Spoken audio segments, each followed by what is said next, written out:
আজ 25শে বৈশাখ। আকাশটা যেন একটু অন্যরকম। ভোরের আলোয় আজও মিশে থাকে একটা চিরচেনা নাম, রবি ঠাকুর। শান্তিনিকেতনের পথ ধরে হয়তো আজও হাওয়া ফিসফিস করে বলে ওঠে, এসো আবার কবিতা পড়ি। তোমার লেখা শুধু কিছু শব্দ নয়, সেগুলো বাঙালির অনুভব। মন খারাপের বিকেলে এক কাপ চায়ের সঙ্গী, অথবা হঠাৎ বৃষ্টিতে ভিজে ওঠা পুরনো কোনো স্মৃতি। যখন খুব একা লাগে, তখন একলা চলরে সাহস জোগায়। যখন মন ভালোবাসায় ভরে ওঠে, তখন আমারও পরানো যাহা চায় নিঃশব্দে বাঁচতে থাকে হৃদয়ে।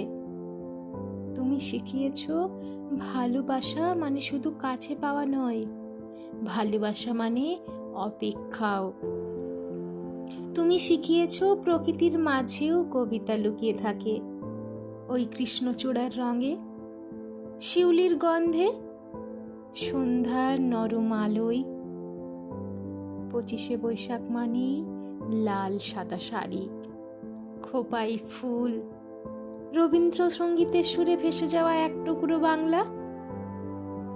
আজও কোনো মেয়ে আয়নার সামনে দাঁড়িয়ে আস্তে করে গেয়ে ওঠে, তুমি রবে নীরবে।